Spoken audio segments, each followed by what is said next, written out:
Bona tarda. Em dic Bàrbara Palacios, soc la directora del Palau Macaya, en nom del qual us dono la benvinguda.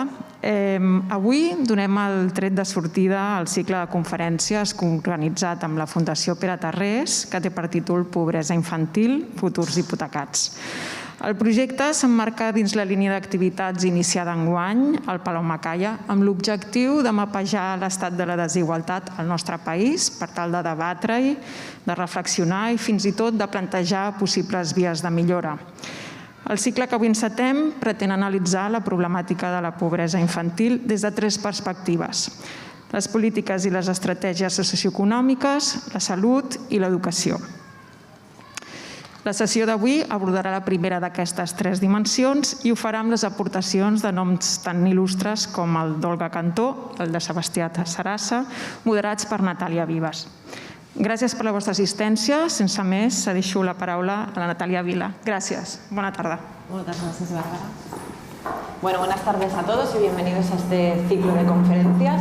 Como sabéis, hoy empezamos con la primera conferencia sobre pobreza infantil, que hará referencia sobre todo a este fenómeno y a las políticas que dan respuesta a este fenómeno. Seguiremos el día 16 de junio con una segunda conferencia para evaluar el impacto en la salud que tiene la pobreza infantil. Y por último, el día 1 de julio se cerrará este ciclo con el papel que tiene la educación alrededor de todo esto. Entonces, antes de empezar, quería sobre todo agradecer a la Fundación Pere Tarrés por la organización del acto, también a la Fundación La Caixa y, por supuesto, también a nuestros ponentes. Tenemos hoy en la distancia a la doctora Olga Cantó. La tenemos en la Universidad de Alcalá, me parece, en su despacho. Ella es catedrática de Economía, experta en bienestar, en desigualdad, en pobreza y en políticas públicas. Doctora Cantó, buenas tardes. Hola, buenas tardes. Y a mi lado, pues el profesor Sebastià Sarassa, profesor titular del Departamento de Ciencias Políticas y Sociales de la Universidad Pompeu Fabra, experto en desigualdades, en estratificación y en política social. Buenas tardes, profesor. Buenas tardes. El formato de este ciclo de conferencias será muy similar en las 3 conferencias, estas 3 jornadas. Será un debate de aproximadamente 1 hora, dividido en bloques temáticos por los que iremos repasando. Al final tendremos también un espacio para preguntas de los que estáis aquí en la sala. Y además de contar con los ponentes que tenemos a nuestro lado y hoy también en la distancia, podremos escuchar la valoración y las reflexiones de de decenas de expertos del sector que también intervendrán para enriquecer un poquito más este debate entre todos. Entonces, sin más dilación, empiezo porque siempre el tiempo va justo en estas conferencias. Así que empezamos con el primer bloque. Es también el más extenso, es el que habla de los factores de la pobreza en España, las desigualdades, sobre todo también en los niños, en los adolescentes, en los jóvenes, están presentes en muchos informes, en un montón de estudios informativos, en estudios científicos, sociológicos, cosa que nos pone de manifiesto es un tema del que tenemos que hablar, ¿no? Que hay que estudiarlo y hay que hacer algo para revertirlo. Vamos a empezar situándonos en el estado de la cuestión de este hecho, con algunos datos sobre pobreza infantil, también como toda esta crisis sanitaria que hemos tenido ahora del coronavirus ha impactado de lleno en estas cifras. Empezamos, doctora Cantó, con usted, si le parece bien. Sí. ¿Cómo definiría el estado de la cuestión actual de la pobreza infantil en España? Bueno, buenas tardes. Es un placer estar aquí hoy y desgraciadamente no he podido desplazarme a Barcelona, que hubiera sido mi deseo, pero no me ha llegado aún la vacuna. Debe ser que soy demasiado joven todavía y no lo he conseguido. Así que, bueno, pues un placer. Gracias por la invitación a la Fundación Pere Tarrés y también al Palau Macaya por albergar este acto, ¿no? Me gustaría compartir una presentación desde aquí. Creo que voy a poder hacerlo. No puedo hacerlo. No sé si puedo enviarlo para que lo compartan. A lo mejor lo tenía que haber hecho antes. Quería compartir un par de gráficos para explicar mi intervención, pero si no es posible lo puedo decir de palabra, como me digáis. Yo creo que será complicado a nivel técnico. Ahora será complicado, vale. Bueno, pues entonces lo cuento sin compartir. Básicamente yo quería centrar un poco la discusión del diagnóstico en dos ideas fundamentales. En realidad, los niveles de pobreza infantil en España eran ya altos previamente a la gran recesión y previamente a la pandemia, ¿no? Digamos que la pandemia lo que hace es echar más leña al fuego a este problema grave que llevamos teniendo las últimas 2 décadas, ¿no? Más de 2 décadas. Los niveles de pobreza infantil en España son altos y están relacionados, por un lado, con una alta precariedad de las familias con hijos en el mercado de trabajo y también un sistema de prestaciones e impuestos débil en la intervención pública, ¿no? Esencialmente. Lo que más creo que es preocupante en este momento, además de saber que la incidencia es alta, el porcentaje de niños por debajo de un nivel de renta es suficiente para llevar una vida digna en un país como España, pues es la intensidad de esa pobreza, porque de hecho desde 2006 hasta 2014, incluso previamente a la llegada de la gran recesión, ya observábamos un incremento de la intensidad de la pobreza, y lo que estamos viendo en los últimos tiempos, también muy preocupante, es una importante cronificación de las tasas de pobreza infantil. Es decir, los hogares que están más de 3 años por debajo de ese umbral empiezan a ser un porcentaje bastante importante del total.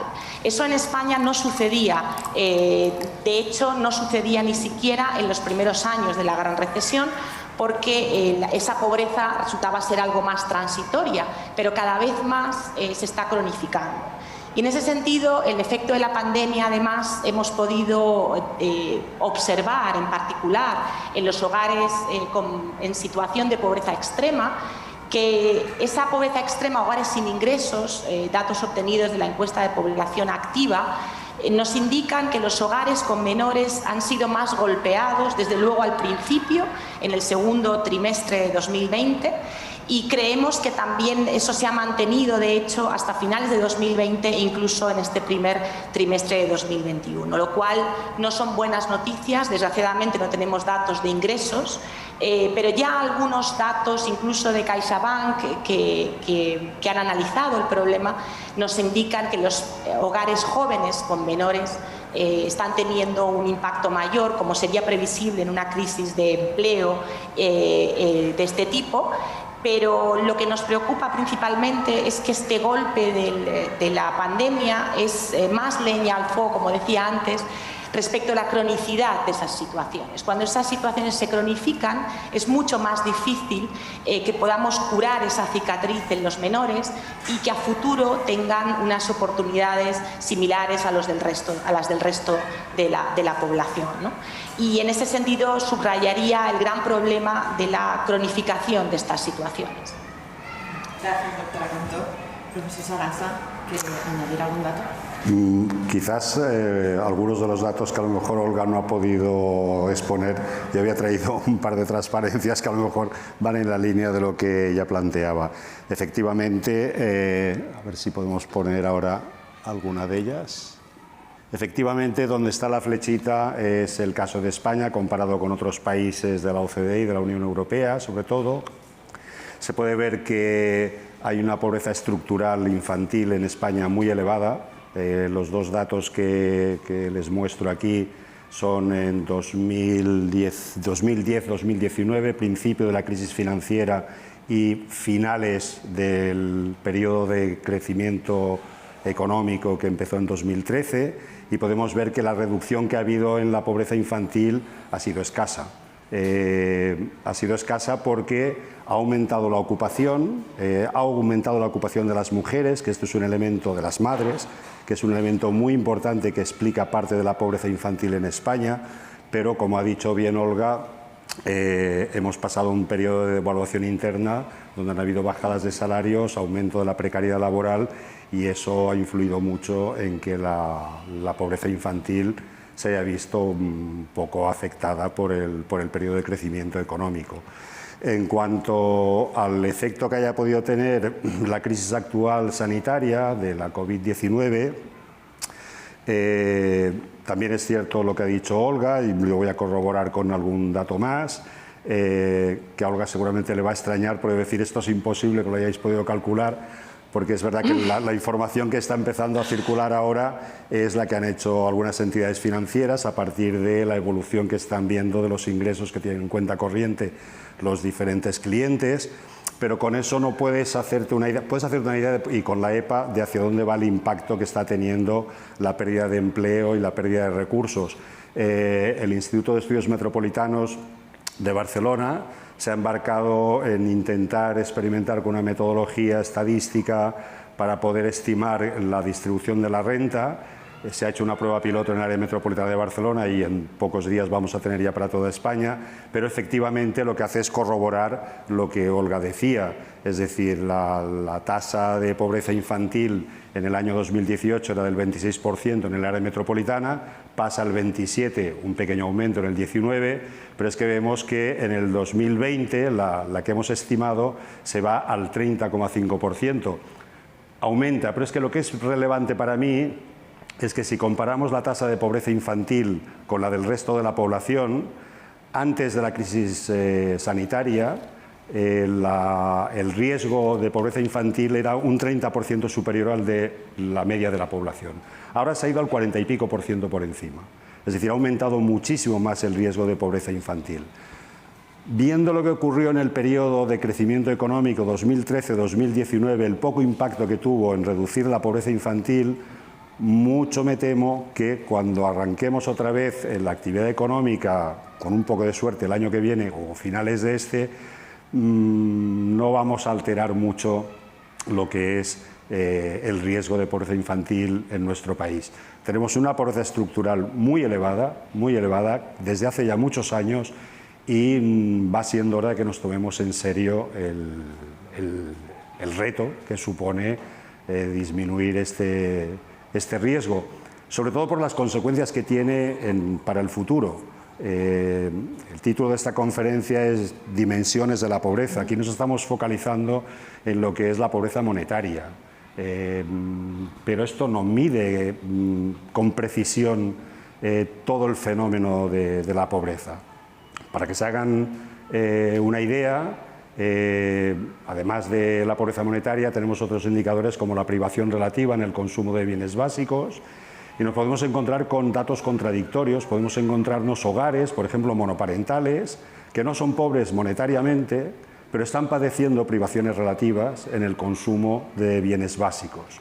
O viceversa, nos podemos encontrar con autónomos y pequeños empresarios que engrosan el grueso de los pobres en términos monetarios, pero cuando ves la privación relativa que padecen comparada con la clase trabajadora semi o poco cualificada, no tiene nada que ver. Es decir, son pobres monetarios, pero no tienen privaciones relativas. Es decir, estamos jugando con los indicadores estadísticos que nos dan una aproximación al fenómeno, pero el fenómeno es mucho más complejo que el que mostremos aquí con 4 datos de lo que es la pobreza monetaria.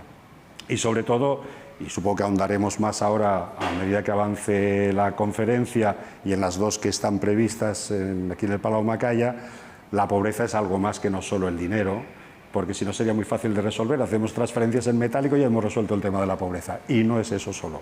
Hay que hacer esas transferencias en metálico, pero ya veremos que el problema es mucho más complejo y que afecta a las decisiones vitales que toman las familias, que toman los jóvenes, cómo va a repercutir eso en su vida futura y cómo va a repercutir en el bienestar de todos.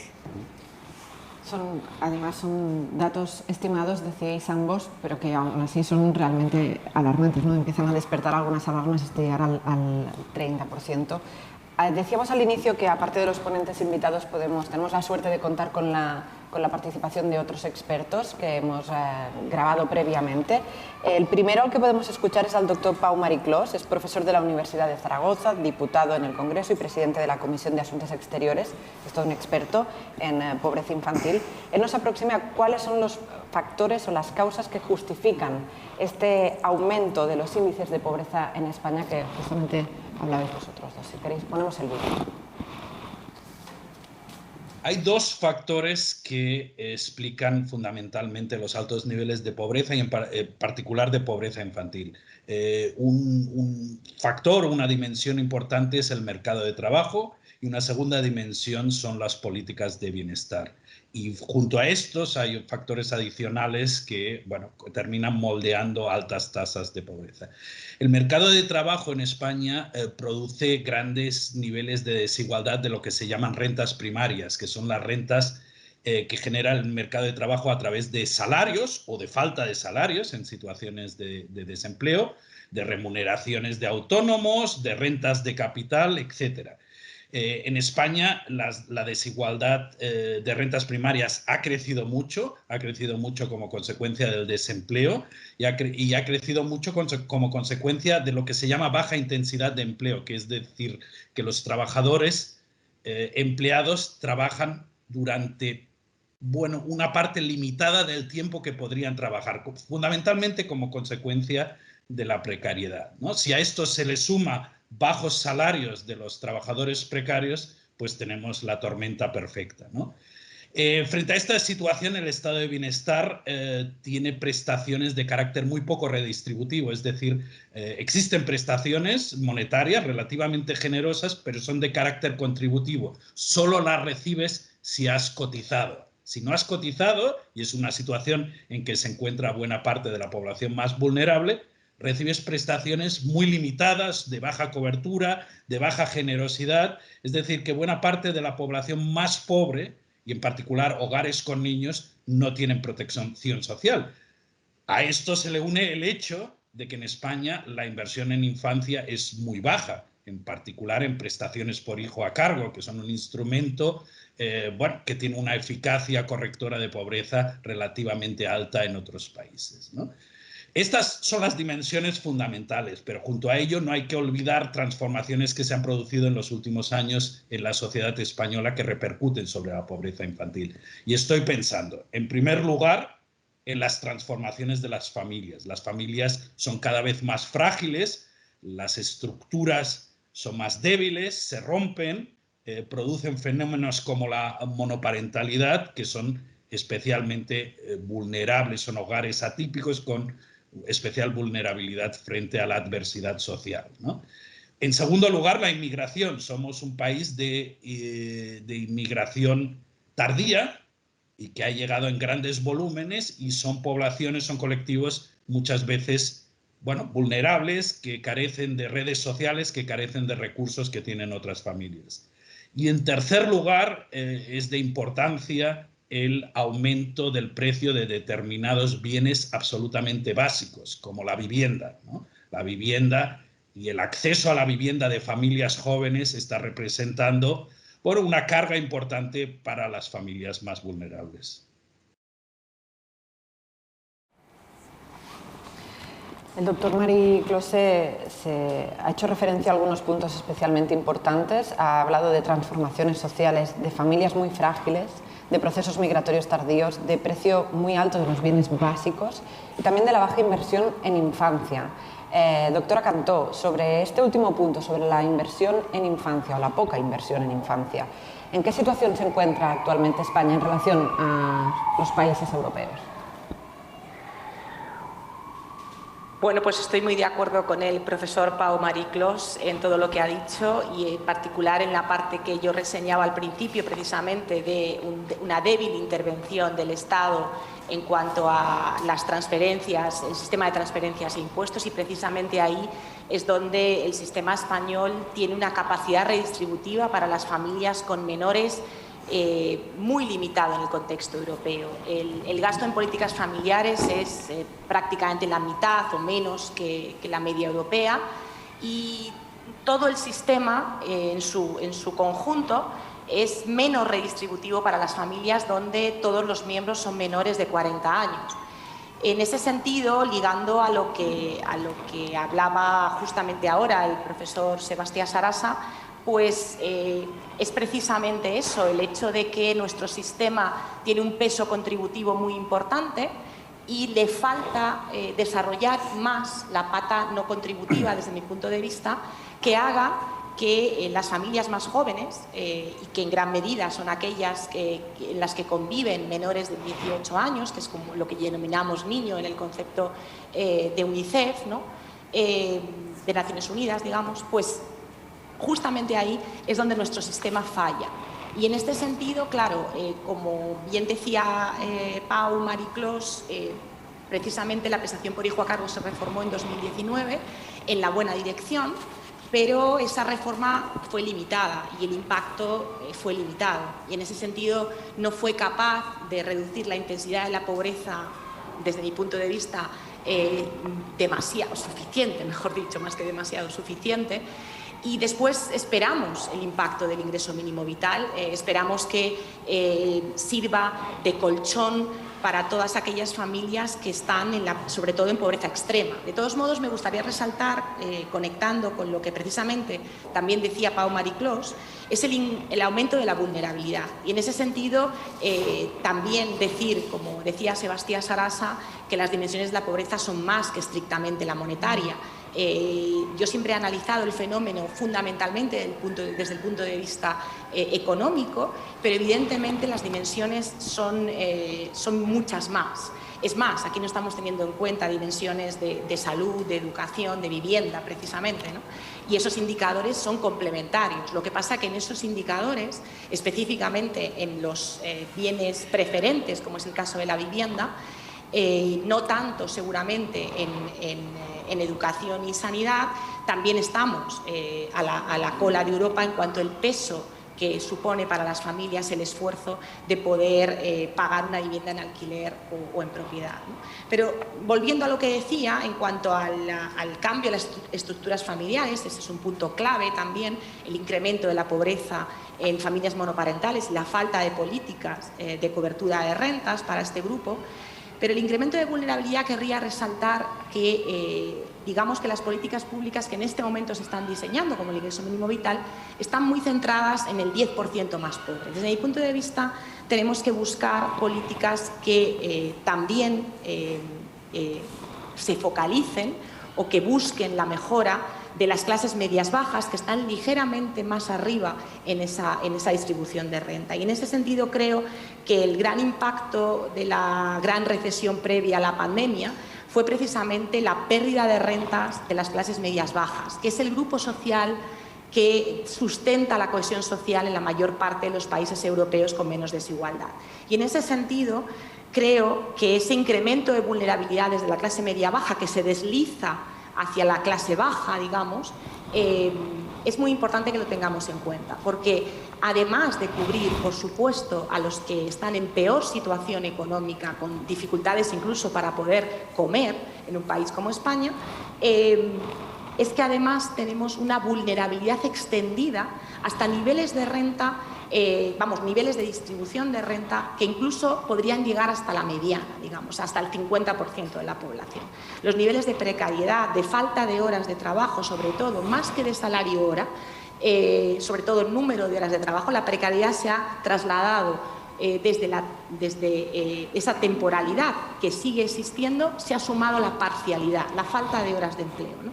Y en ese sentido creo que la clave es diseñar políticas que también ataquen a esa vulnerabilidad, porque lo que sabemos es que además de cubrir a aquellos que tienen más necesidades, tenemos que evitar que los que están en ese tobogán hacia abajo no caigan, ¿no? Porque si no nos convertiremos en una sociedad mucho más polarizada. Y en ese sentido creo que las familias jóvenes son las que más están contribuyendo a este grupo de mayor vulnerabilidad, familias jóvenes con hijos, quiero decir, específicamente en el caso de los menores, ¿no? Y creo que ahí es donde tenemos que diseñar políticas, desde mi punto de vista, que completen el sistema de prestaciones en el sentido de que unan tanto a esas familias en el 10% más pobre junto con esa clase media baja y otros niveles de ingresos que están recibiendo, por ejemplo, deducciones en el impuesto sobre la renta, mientras que esas clases medias bajas en gran medida no acceden a esas deducciones porque no se pueden recibir si no se tiene obligación de pagar el impuesto sobre la renta, no se tiene suficiente base imponible para pagarlo, ¿no? Entonces yo creo que esa unión entre lo que son prestaciones y sistema impositivo sería un avance muy importante para las familias con menores. Olga, has abierto un montón de caminos, ¿no? Y vamos a tener que desbrozar. Vamos a hablar de todo. Has hablado de mercado de trabajo, hablaremos de mercado de trabajo. Me he alargado un poco, perdón. No, bueno, está bien. O sea, has abierto mucho camino de lo que vamos a ir viendo a lo largo de esta hora. Hablaremos de políticas, de las que tenemos y de las que tendríamos que tener o nos gustaría tener para poder solucionar el tema de la pobreza infantil. Pero recojo algo que has dicho al inicio de tu intervención. Hablabas de redistribución. España tiene un alto efecto directo del origen social, ¿no?, alto de las familias y de la desigualdad intergeneracional, a raíz de lo que comentabas. Precisamente sobre esto, el catedrático investigador de sociología Gösta Sping-Andersen, de la Universidad Pompeu Fabra, nos ha descrito dos factores que se pueden abordar para romper precisamente esta relación observada entre el origen familiar y el riesgo de pobreza en la edad adulta. Lo escuchamos. Bueno, yo quiero enfatizar dos factores principales.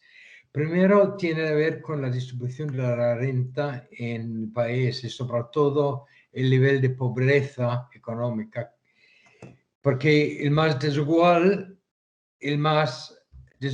también son más desiguales los recursos que tienen los padres para invertir en el bienestar, chance de vida de sus hijos y hijas. Segundo factor tiene que ver con la importancia de las edades preescolares, que es la ventana principal para desarrollar las capacidades cognitivas para que más adelante los niños puedan aprender bien, desarrollar su carrera educativa y más adelante. Y que puede ayudar a crear más igualdad, digamos, cognitiva. Son instituciones preescolares.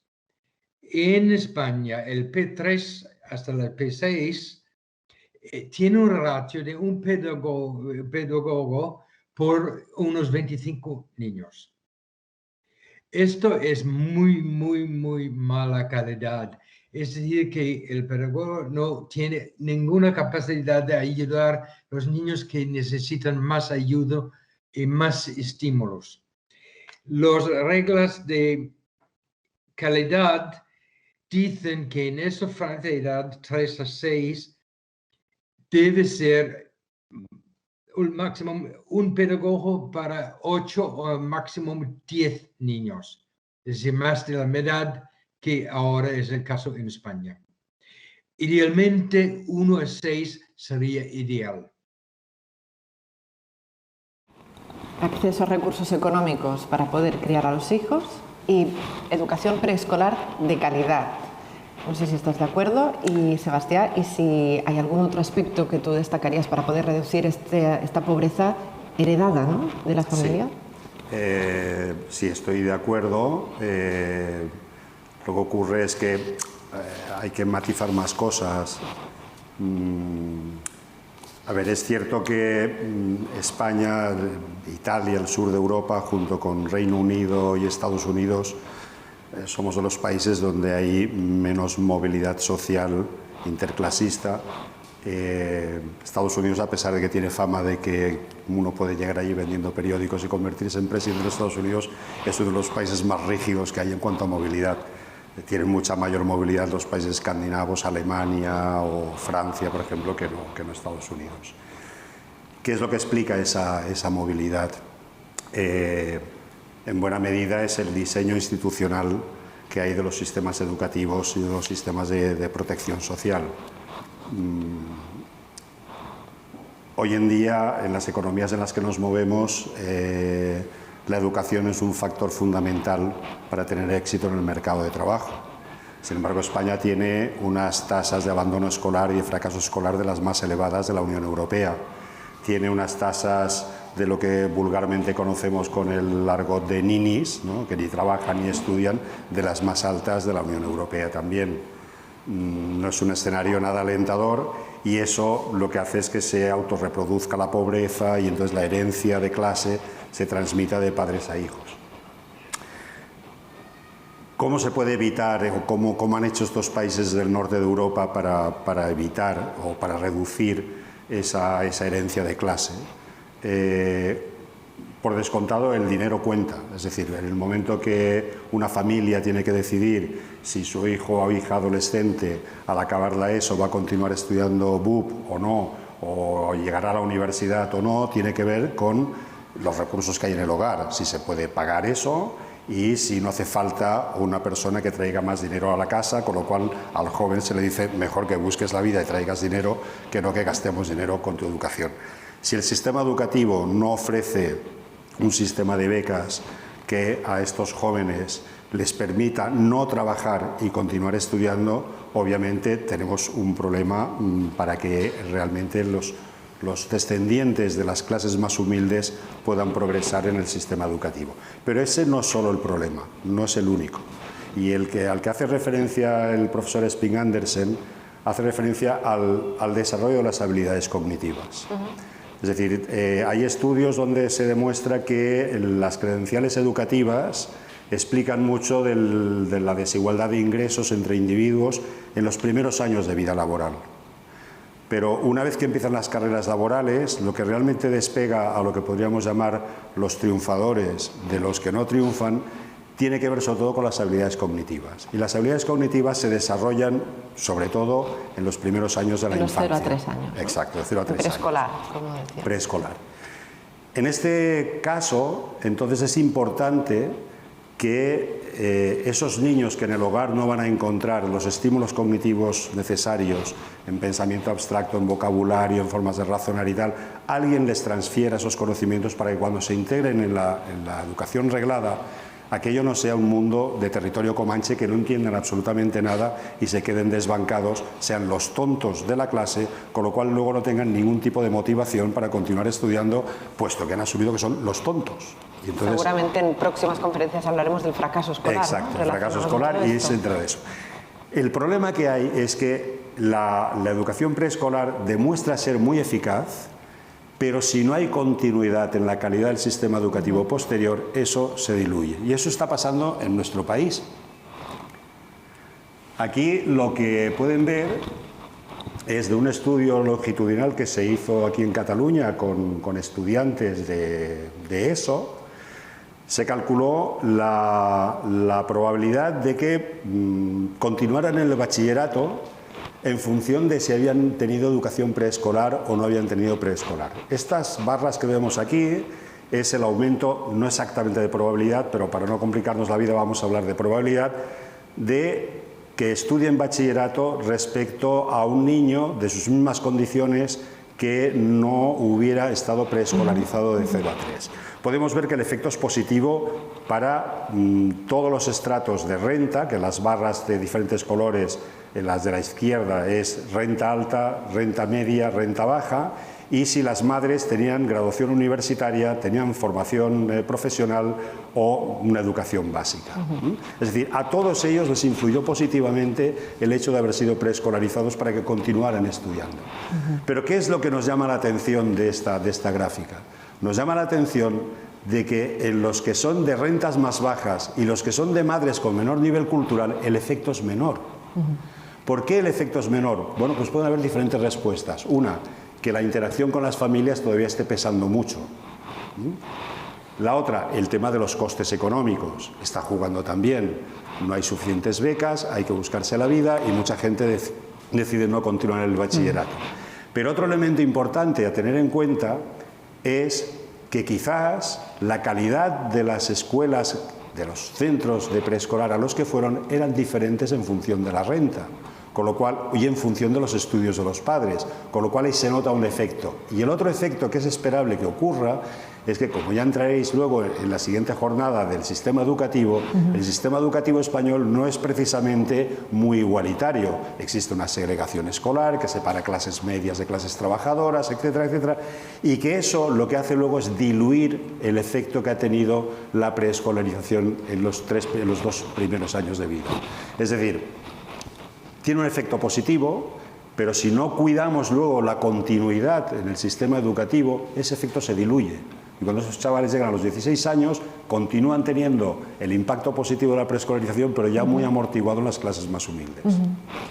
Queda claro y asusta un poco verlo desde este punto de vista. Bueno, hasta ahora hemos visto el estado de la situación, hemos visto la gran cantidad de factores que influyen en la pobreza infantil y en la cronificación que hablábamos al inicio de esta pobreza. Vamos a entrar ahora en el bloque 2 porque, vista esta radiografía de la situación, vamos a pensar en estrategias y medidas para afrontar precisamente esta pobreza infantil. Lo que parece claro y evidente es que mejorar el acceso a recursos económicos es una de las claves para acceder a bienes que mejoren la calidad de vida y, por lo tanto, también el futuro de estos niños y niñas pequeños. Ahí entramos en el tema de la inversión en la infancia. Escuchamos en un minuto a la profesora de Economía de la Universidad de Castilla-La Mancha, María Davia, que nos explica una de las medidas fundamentales para abordar este tema, que es, como no, el mercado de trabajo. Es muy importante la relación entre la pobreza infantil y el mercado de trabajo. De hecho, buena parte de los niños que viven bajo el umbral de la pobreza tienen padres no ocupados. Sin embargo, es impresionante también ver en los resultados de las investigaciones de simulación que ni siquiera si todos los padres de los niños que hoy viven bajo el umbral de la pobreza tuvieran empleo, se resolvería el problema de la pobreza infantil. Solo se dejaría en la mitad de lo que es ahora. La otra mitad tiene mucho que ver también con la precariedad del empleo.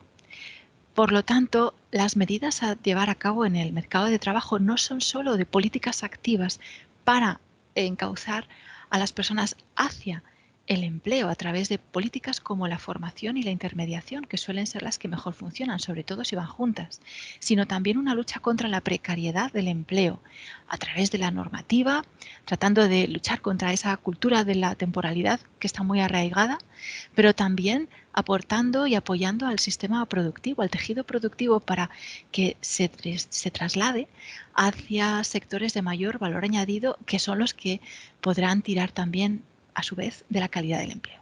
Muchas gracias. Por lo tanto, lucha contra la precariedad para luchar también contra la pobreza infantil. Os dirijo esta pregunta a los dos. Olga, si quieres empezamos por ti. ¿En qué se puede concretar estas medidas para luchar contra la precariedad y de rebote así contra la pobreza infantil? Bueno, yo creo que María Ángeles Davia lo ha resumido muy bien, ¿no? La precariedad es la mitad, ¿no?, digamos, del problema. No es solamente el desempleo, sino también la precariedad y la vulnerabilidad laboral de las personas adultas que viven en esos hogares con menores, ¿no? Yo insistiría en lo que ya comenté antes respecto de tratar la precariedad no solamente en el 10% más pobre, sino atacarla también a otros niveles salariales, ¿no? Y creo que España en particular tiene un problema de precariedad muy importante, no solamente porque ataca a niveles muy bajos de salarios, debería decir, sino también a capas medias de la distribución salarial. Y en ese sentido creo que las políticas tienen que ser, digamos, de más amplio espectro dentro de lo que sería la distribución salarial. Claramente tenemos que luchar contra esa parcialidad no deseada, es decir, buscar las formas para que el tejido productivo pueda generar ese valor añadido en sectores donde podamos emplear más horas y a mejor salario, lógicamente, a esas personas para que tengan un salario digno, y luchar entonces contra esa vulnerabilidad en rentas primarias, ¿no? Yo creo que ese punto es clave. Ya adelanté anteriormente que creo que eso tiene que complementarse con políticas de transferencias y políticas impositivas que sostengan el coste de la crianza desde el Estado, desde las comunidades autónomas, desde los poderes públicos, y no estrictamente en los hombros, no se dejen estrictamente en los hombros de las familias, ¿no? Creo que el complemento de una lucha contra la precariedad, que en ese sentido creo que es una lucha muy, muy importante, desde luego, y creo que hay que priorizarla en términos de buscar romper esa cultura de la precariedad en el mercado de trabajo.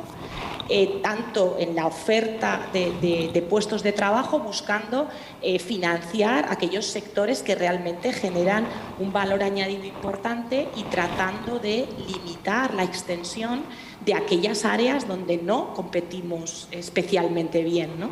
Y en ese sentido creo que evidentemente esas políticas son más de medio plazo, pero poco a poco tenemos que ir reduciendo esos sectores donde realmente no hay posibilidad de tener productividad, ¿no?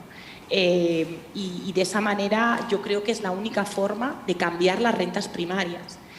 Posteriormente creo que no es factible reducir la tasa de pobreza a los niveles que desearíamos si no buscamos acercarnos a la media europea en términos de protección a las familias. Creo que en ese sentido es muy importante que desarrollemos políticas, desde mi punto de vista, tanto focalizadas como universales, como coordinadas desde las transferencias del sistema de seguridad social con el sistema impositivo.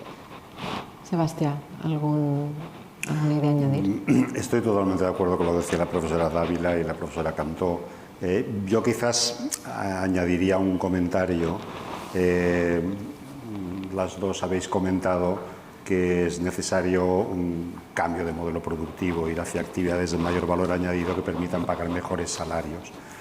El problema lo tenemos en que si no solucionamos el tema de la pobreza infantil y los fallos del sistema educativo, tenemos una bolsa enorme de trabajadores muy poco cualificados, que o los condenamos al paro o los condenamos a trabajar en la precariedad. Además, hemos de ser conscientes que somos frontera de la Unión Europea, no las migratorias. Uno de los factores que explican por qué Estados Unidos tiene tanta precariedad en sus trabajadores es porque está sometido a aluviones de mano de obra que viene de América Latina y que se tienen que colocar. Eso es un factor que va a jugar en el sur de Europa también, en Italia, Portugal, nosotros vamos a tener que lidiar con ese problema y tal. Es decir, hay que hacer una apuesta de cambiar de modelo productivo que permita pagar mejores salarios y a la vez mayores contribuciones a la seguridad social y mejor financiación del Estado en particular. Pero hemos de resolver el tema de la pobreza infantil, que explica parte del fracaso educativo y que da lugar a trabajadores no cualificados, porque si no continuaremos necesitando ese turismo de puestos de trabajo precarios, estos empleos mal pagados, porque habrá un sector importante de la fuerza de trabajo que no se podrá colocar en otro sitio. Entonces, o paro o precariedad. Y eso es un problema que hay que abordarlo. Al hilo de lo que comentaba la doctora Cantó, y abriendo otro melón de estas posibles estrategias que se pueden trazar, el director del SIS, José Bazalacaín, va un poco más allá y habla precisamente de las prestaciones y de los cambios en las prestaciones sociales que deberían sucederse tanto a nivel estatal como de las comunidades autónomas para poder igualar las políticas españolas a las que tienen el resto de los socios europeos. Lo escuchamos. Pues a mi juicio en España, tanto a nivel estatal como en el conjunto de las comunidades autónomas, habría que hacer cambios importantes en las prestaciones económicas que están dirigidas a la infancia.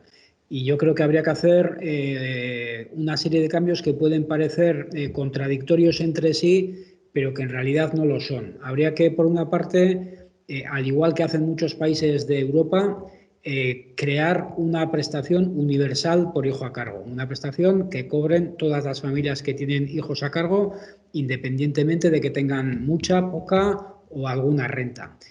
Y además de crear esa prestación universal por hijo a cargo, deberíamos ser capaces también de reforzar las prestaciones focalizadas, las prestaciones que están dirigidas a los niños y a las niñas, a las familias que tienen mayores necesidades.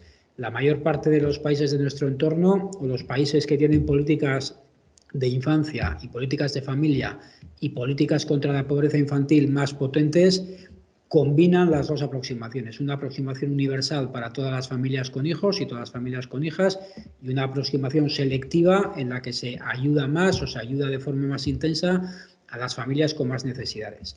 Y eso, tanto a nivel estatal como en las comunidades autónomas, se puede hacer fundamentalmente vinculando una herramienta que ya existe, que es la fiscalidad, que son las deducciones fiscales que hoy cobran muchísimas familias sin muchas veces ser conscientes de ello. Sabiendo que estamos haciendo ya un gasto muy importante en deducciones fiscales, habría que tender a integrar las deducciones fiscales con las prestaciones directas, con las prestaciones por hijo a cargo de la Seguridad Social, que desaparecieron con el IMV, y con las prestaciones especialmente orientadas a las familias pobres. Y de esa manera, integrando todo lo que son las deducciones y mínimos vitales, lo que son las deducciones fiscales con las ayudas directas, podríamos tener un sistema que sea al mismo tiempo universal, pero que también proteja de una manera especialmente intensa a las familias con más necesidades. Doctora Cantó, la veía asentir con la cabeza firmemente. Sí. ¿Comparte esta propuesta? ¿Tiene alguna otra opción que se pueda hacer? Sí, totalmente. Comparto lo que dice Joseba Zalakain al 100%. Creo que ha tocado todos los palos que yo estaba indicando ya en mis intervenciones previas. En este sentido, quizá complementando un poco lo que ha comentado Sebastián justo ahora, yo creo que es muy importante, junto con lo que dice Joseba, que estas prestaciones, como el propio IMV tiene voluntad de ser así, precisamente, cuando se despliegue completamente, sería la compatibilidad con el empleo, ¿no? Y eso es muy importante. Creo que en eso ya avanzaron mucho los países europeos en las últimas décadas y nosotros estábamos bastante rezagados, por no decir completamente rezagados, y creo que esa sería una buena solución de complemento de esos sectores menos productivos que van a tener que estar ahí. Y estoy de acuerdo que la inmigración, por nuestra posición geográfica, va a seguir existiendo y vamos a tener un grupo de población descolgado también del sistema educativo a partir de todo el abandono escolar de los últimos años. Deberíamos complementar esos bajos ingresos con unas prestaciones como el ingreso mínimo vital u otras para niveles de renta algo superiores, ¿no? Y en ese sentido creo que sería muy importante que ese diseño fuera de complementar las rentas laborales y no desincentivar esos empleos a la población en el mercado de trabajo, ¿no? En ese sentido, hacer la transición durante un periodo seguramente más largo de lo que desearíamos, pero evidentemente tiene que haber un periodo de transición y creo que precisamente el mezclar prestaciones universales focalizadas con un sistema impositivo que cubra ese coste de crianza mejor de lo que lo hace hasta ahora, haría de España, nos permitiría tener un sistema integrado a todos los niveles, ¿no? Porque si no, tendremos agujeros. Si tenemos agujeros, los que reciben una prestación que son más pobres que otros que están en el decil 2 o el 3, ¿no? En el 20% más pobre, 30% más pobre, van a mirar al 10% más pobre que recibe una prestación y no van a tener ningún ingreso por el coste de la crianza. Eso no puede ser así, porque de hecho las clases más altas que tributan el IRPF sí tienen esas deducciones.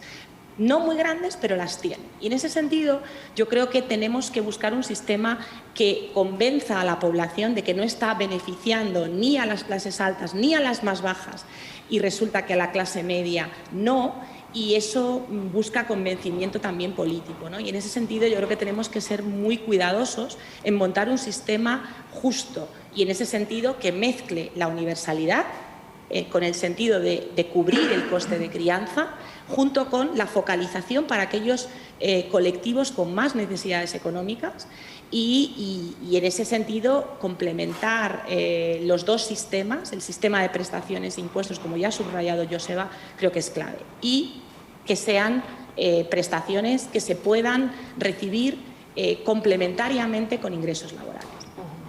Queda hecho el apunte, el matiz. Para cerrar este bloque sumamos una reflexión más a las que estamos oyendo esta tarde. Es la de José Manuel Fresno, especializado en asuntos europeos y en tercer sector, que nos aproxima a la Iniciativa Europea de Garantía Infantil. La ventaja que tiene la garantía infantil y su aportación de valor es que la Unión Europea, con esta iniciativa y con la recomendación que saldrá próximamente, pues pone en el centro de la agenda de las políticas europeas la cuestión de la infancia y la cuestión de los apoyos a los niños y a niñas.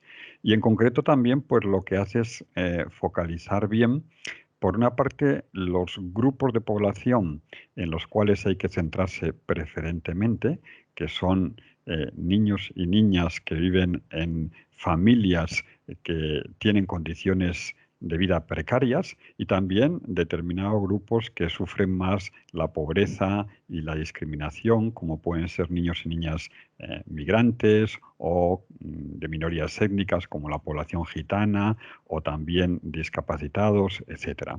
Al mismo tiempo, la garantía infantil pues identifica bien cuáles son los problemas fundamentales en los que hay que intervenir, algunos de ellos que son comunes para toda Europa y otros específicos en algunos países, como puede ser sobre todo la atención en los primeros 1000 días, la escolarización temprana, el éxito educativo y, por supuesto, la adecuada nutrición y el correcto acceso a los servicios de salud y vivir también en unas condiciones dignas de vivienda. Lo que es importante también es que en este alineamiento entre políticas y fondos, en el reglamento de los fondos estructurales, en concreto en el reglamento del Fondo Social Europeo, pues se prevé y se exige que al menos el 5% del Fondo Social Europeo tendrá que dedicarse a los objetivos de la garantía infantil. Esto quiere decir que es un incentivo y es un acicate más para que los Estados miembros, con este dinero que reciben de la Comisión Europea, en concreto España, más de 500 millones, pueda impulsar las políticas de infancia. Fresno decía al inicio de su intervención que las políticas actuales no ponen a la infancia en el centro. No sé si comparte esta mirada y si puede situarnos un poco cómo está España en relación al resto de países. Sí, la comparto, que no lo pone en el centro. Yo creo que la opinión pública española se ha empezado a preocupar por la infancia cuando desde fuera de nuestras fronteras nos han llamado al orden y en estas cosas que tanto nos apasionan, que son las competiciones y los rankings, empezaron a salir los informes PISA de la OCDE y entonces España quedaba muy mal. Y entonces la gente se empezó a preguntar, que tenemos un 30% de fracaso escolar y eso resulta que es muy alto. Sí, es altísimo, pero aquí nadie había preocupado hasta que desde fuera no nos llamaron la atención. Entonces, efectivamente, no se convierte en el núcleo central de las políticas el reducir la pobreza infantil y el mejorar las oportunidades de los más jóvenes. No obstante, cosas se hacen. Por ejemplo, es un hecho constatable que lo que hemos hablado antes de la educación preescolar 0 a 2 está creciendo en España a buen ritmo ya desde hace años y eso está permitiendo que se incorporen al mercado laboral muchos progenitores, sobre todo madres, que de otra manera no podrían hacerlo. Aunque habría que matizar alguna cosa, si queréis luego entraremos en esto. Pero ese tema es un tema de avance seguro. El tema educativo, si lo miramos a largo plazo, la reforma que se hizo educativa del hacer la educación obligatoria hasta los 16 años y tal, fue un avance también en la igualdad de oportunidades, a pesar de lo mal recibida que fue por el gremio de los profesores, pero fue un avance que se produjo en su momento.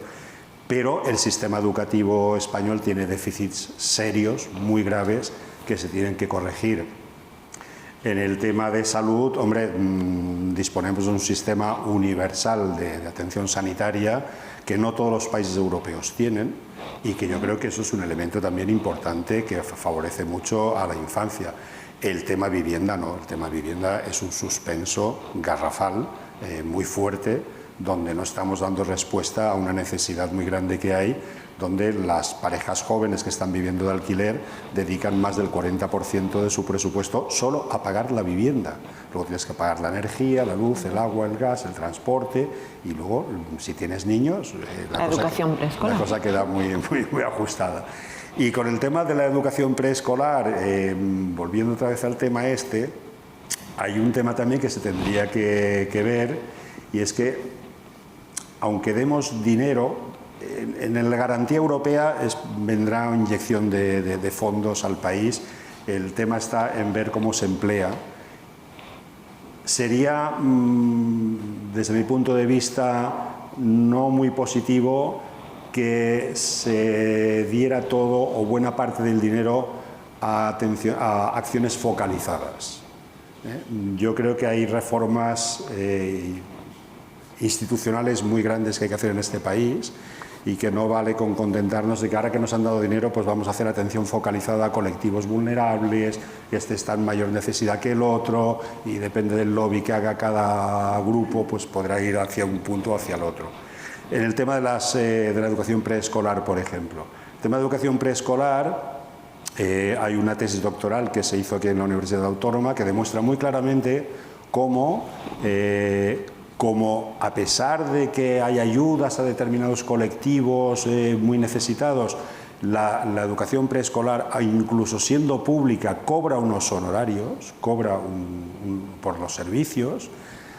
Eso disuade a muchas familias con trabajos precarios y con bajos ingresos, porque el coste de la manutención, el coste de la preescolarización, más el coste del transporte si esa mujer sale a trabajar, y los pocos ingresos que recibe por sus horas trabajadas, no le sale a cuenta. Y no le sale a cuenta salir a trabajar y no sale a cuenta llevar el niño al centro de preescolar. Es decir, todas estas ayudas que vengan, muy bien, bienvenidas serán, pero y yo creo que vamos a entrar un poquito más adelante también. Hay reformas institucionales muy grandes que se tienen que hacer. Voy a avanzar una cosa que quería decir al final, y yo creo que ahora viene al caso, porque luego hay otra intervención que también insiste en la focalización y tal. El miedo a la focalización es que nos quedemos en ella. Para que nos hagamos una idea, antes he hablado de los ninis. Cuando estalló la crisis financiera, en España se disparató la cifra de ninis que había. Correcto. Bueno, pues ahí hubo una guerra de guerrillas, digamos, de ONGs, organizaciones, educadores de calle, que poco más o menos fueron lidiando con ese problema y no lo solucionaron, claro, estaba muy por encima de sus posibilidades y de su alcance. ¿Cómo solventaron ese problema los daneses cuando estalló la crisis financiera de 2008? Con una forma universal para todos los estudiantes del equivalente de la ESO. Todos los centros educativos daneses, en el último año de la ESO, el alumno no podía salir de la escuela sin un compromiso, una especie de contrato firmado entre él, su tutor, sus padres y un especialista del departamento de trabajo, donde ese niño salía de allí: no ya veré qué es lo que hago el año que viene, tú el año que viene vas a hacer esto. O continúas estudiando y el Estado te lo paga, o te vas a hacer un curso de formación profesional y el Estado te lo paga, o entras a trabajar ya directamente porque has optado por trabajar en un sector que hay demanda y vas a encontrar empleo. Eso se hizo para todos los alumnos daneses. Estamos muy lejos de ir haciendo guerra de guerrillas con... De hecho, creo recordar que algunas de las ayudas europeas que llegaron a España para ayudar a los ninis se devolvieron porque eran finalistas. Porque no se emplearon, y no se emplearon, es verdad. No se usaron. No se Así que estamos muy lejos. Vamos a abrir el tercer bloque, que va precisamente de esto, de políticas. Has apuntado algunas, has apuntado reformas que hay que hacer, de lo que deberíamos tener a lo que tenemos en realidad, ¿no? Vamos a hacer un poco de vaciado de cuáles son las medidas que tenemos, de lo que se está haciendo para apoyar a las familias y para mejorar los procesos educativos. Desde el Comisionado contra la Pobreza Infantil, Ernesto Gasco, nos señala algunas de estas actuaciones.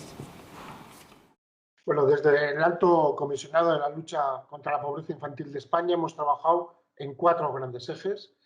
El primero ha sido introducir una herramienta como el ingreso mínimo vital en nuestro Estado de Derecho a nivel de toda España, por el cual en este momento ya a día de hoy podemos decir que 500.000 personas lo están percibiendo y que casi el 45%, es decir, casi 250.000, son niños y niñas y adolescentes los beneficiarios de este ingreso mínimo vital. Ese era un objetivo muy importante para el Alto Comisionado, de que este derecho social protegiera sobre todo a los más vulnerables, a los niños, niñas y a las familias fundamentalmente monoparentales, que son las que más vulnerabilidad han demostrado o están demostrando después de la pandemia. En segundo lugar, en los presupuestos generales del Estado hay una verdadera vocación social con recursos importantes. Son 240.000 millones de euros los dedicados a política social y en concreto a la protección de la infancia son más de 8.000 millones los que contemplan los presupuestos del año 21, de los cuales va a haber la mayor partida histórica para becas y ayudas al estudio, verdadera herramienta para que la pobreza no se enquiste y los niños y niñas en situación de familias vulnerables puedan tener herramientas de futuro, y también destacar la inversión en las escuelas infantiles que cubren desde 0 a 3 años.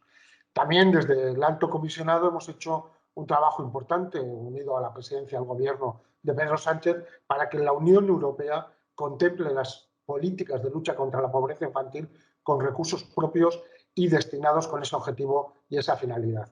Se acaba de aprobar que el Fondo Social Europeo, en el caso de España, tendrá un 5% del total de sus inversiones de Europa en España para esta lucha contra la pobreza infantil, y a finales del mes pasado se acaba de aprobar por fin la Garantía Infantil Europea, que debe cubrir los servicios mínimos básicos de cualquier niño o niña en cualquier país de la Unión Europea, y esto es muy importante para garantizar el futuro de nuestros menores. También desde el Alto Comisionado contra la Pobreza Infantil hemos creído indispensable, además de trabajar en Europa, en los presupuestos y en una herramienta como el ingreso mínimo vital, en generar sinergias, en que esta desigualdad enquistada en nuestro país solo se puede superar sumando el esfuerzo de las administraciones públicas, de los sectores sociales, de las empresas, del mundo de la comunicación, del deporte y de la cultura. Y podemos decir que hoy más de 85 empresas, administraciones públicas, fundaciones o entidades del tercer sector hemos constituido una alianza que trabaje conjuntamente para que en España la pobreza infantil sea 0. Estos son nuestros objetivos. Es muy importante la colaboración de todos. Todos somos necesarios en esta lucha, y si nos unimos, en España la pobreza infantil será parte del pasado y no parte de nuestro futuro. Hago un breve resumen. Destaca 4 ejes impulsados por el Gobierno: ingreso mínimo vital, dotación presupuestaria para la protección a la infancia, impulso de la Garantía Infantil Europea y sinergias entre la administración pública, empresas, entidades del tercer sector. Os dirijo esta pregunta a los dos, si queréis empezamos por Olga. ¿Sí? ¿Se están aplicando estas medidas realmente? ¿Esto es así? ¿Hay carencias? ¿Cómo lo veis? Bueno, yo creo que todos sabemos que la implantación del ingreso mínimo vital está siendo bastante lenta. Ha habido dificultades en el proceso administrativo y, bueno, y también algunas relacionadas con la implantación respecto de las rentas mínimas de las comunidades autónomas, ¿no? Algunas parece que querían reducir su presupuesto en rentas mínimas en lugar de utilizar esos recursos para complementar ese ingreso mínimo vital, ¿no? Que sería útil que lo hicieran por lo que decía yo antes, porque esta política en realidad está focalizada en el 10% más pobre y es fundamental, pero creo que la amplitud de miras debe ser algo mayor respecto de lo que plantea el Alto Comisionado, y en ese sentido yo entiendo las restricciones presupuestarias que tiene cualquier gobierno, por supuesto, pero creo que tiene que ser una política prioritaria, porque en este sentido creo que se están generando unas desigualdades futuras tan importantes si no atajamos los problemas económicos de hoy. Y, por supuesto, esto tiene que ver también con otras políticas que seguramente implican menos gasto económico, pero que seguramente implican tensiones políticas, como pueden ser todas aquellas políticas de acceso a la escuela que hagan que nuestras escuelas no estén tan segregadas como están en comunidades autónomas como Madrid o Cataluña, específicamente Madrid, que está a unos niveles muy altos, y esas son, digamos, los caldos de cultivo de las desigualdades futuras, ¿no? Y yo creo que todas estas políticas que tengan que ver con qué hacemos hoy para que mañana no nos siga pasando son importantes. Es muy importante el presupuesto para otras capas que no sean estrictamente el 10% más pobre. Llevar a cabo lo que pensaba el IMV implantar, que era una cobertura de un mayor número de hogares. Creo que están ahora mismo en 700.000 personas, si no me equivoco, respecto de cuando se grabó esa entrevista. Pero igualmente creo que el objetivo era más ambicioso, y en ese sentido seguramente no tenemos suficientes herramientas en la administración pública para conseguir que estas medidas se apliquen más rápidamente y que no haya tantas trabas administrativas. Creo que en ese sentido tenemos que mejorar mucho. Vamos, entonces, Sebastián, ¿quieres añadir? No, estoy totalmente de acuerdo en lo que ha dicho Olga. Yo quizás insistir más El ingreso mínimo vital, bueno, pues ya veremos en el futuro qué es lo que da de sí, ¿no? Desde luego ahora ha dado muy poco. Las estimaciones que nosotros hemos hecho en el impacto en la pobreza infantil, solo en la pobreza extrema ha reducido 1/10 la ratio de pobreza, o sea, es casi insignificante, está teniendo muy poco impacto.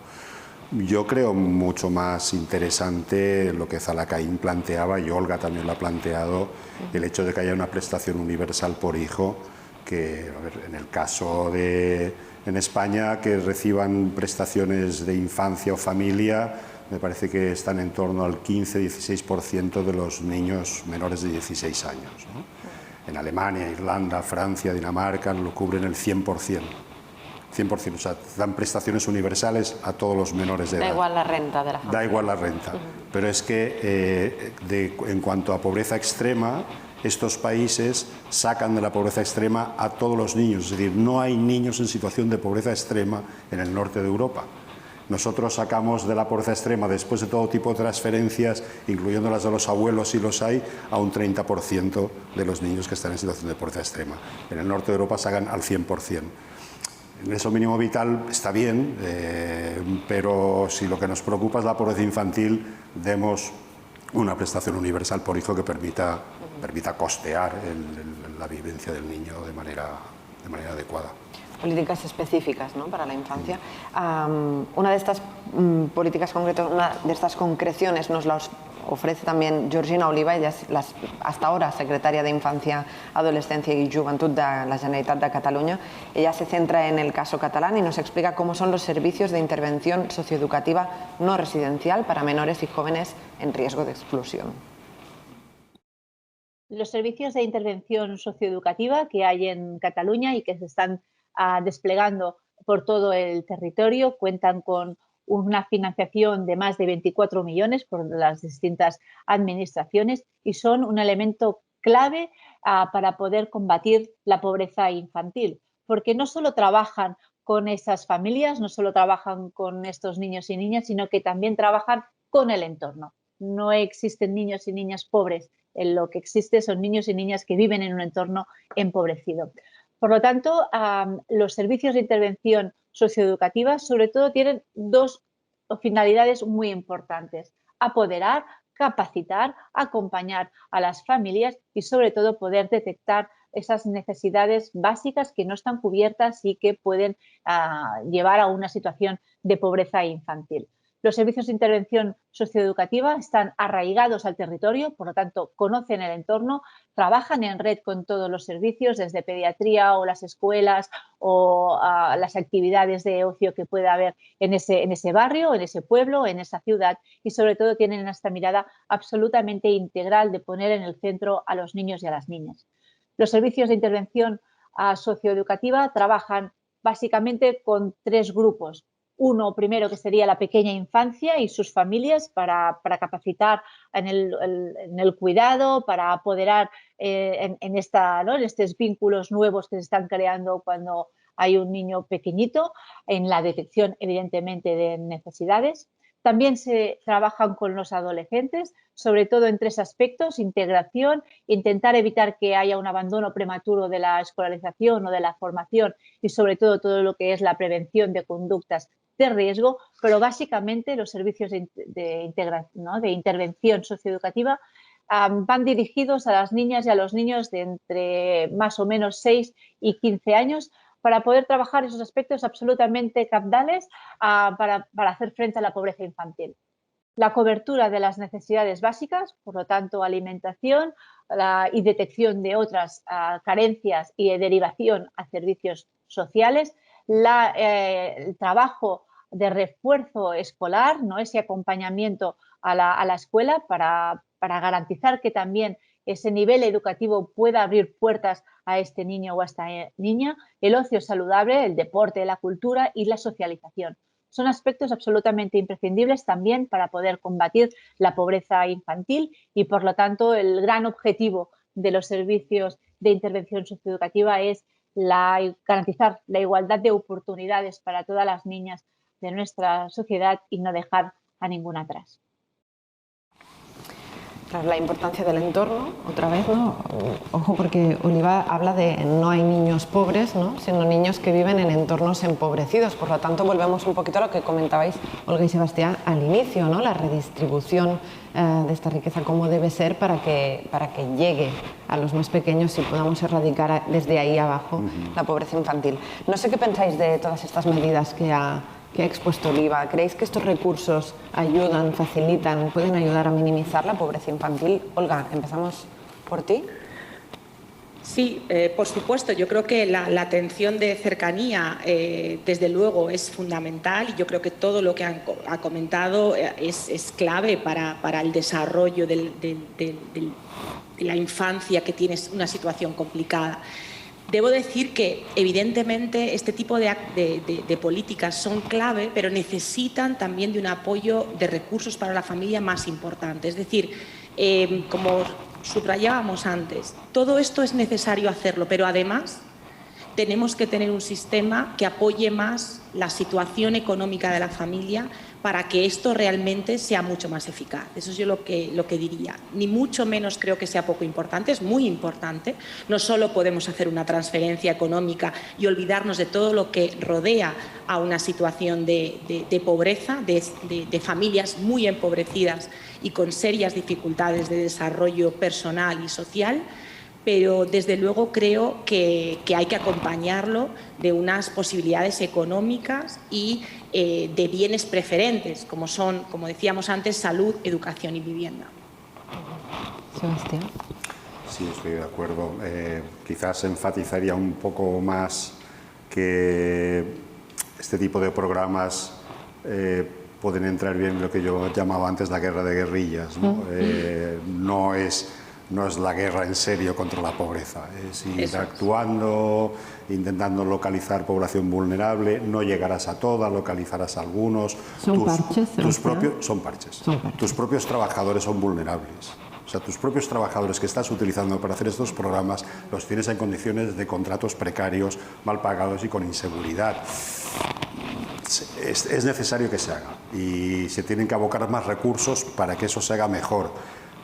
Pero no confiemos que eso es la solución. Es un complemento más que se tiene que hacer, que se tiene que desarrollar más en serio, pero la guerra contra la pobreza infantil requiere armamento más pesado. Que no es. ¿Estás de acuerdo, Olga?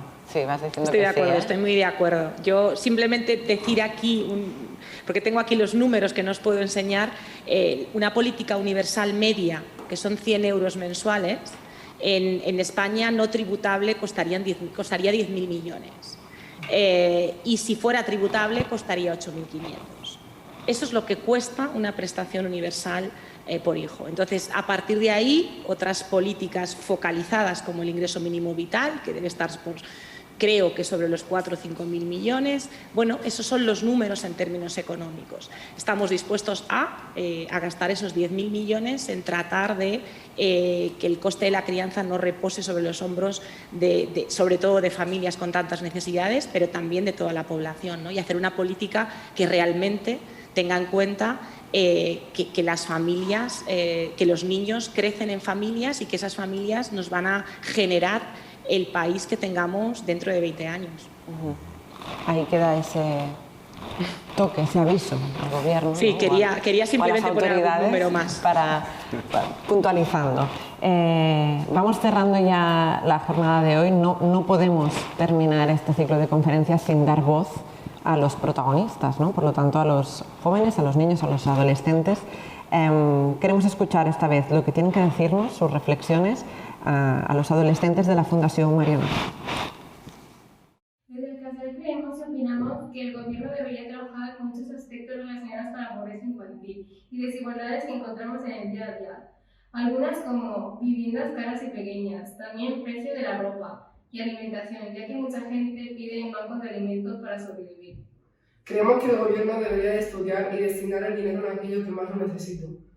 Por ejemplo, derecho a educación pública para todos y todas. También creemos que el gobierno debe seguir la declaración de los derechos de los niños, ya que muchos no se cumplen. Algunas peticiones que queremos hacer al gobierno son universidades gratuitas, viviendas asequibles extraescolares para todos y todas, transporte gratuito ya que los jóvenes lo usan mucho, ocio económico, acceso a ordenadores gratis para poder estudiar y por último y muy importante que se tenga presente nuestra opinión y voz. Lo tienen muy claro. Sí. Lo han resumido perfectamente, en términos muy sencillos, ¿no? Todo lo que vosotros habéis estado dando con Sí. datos y cifras y estudios, ellos lo tenían muy claro. Educación pública para todos, ¿no?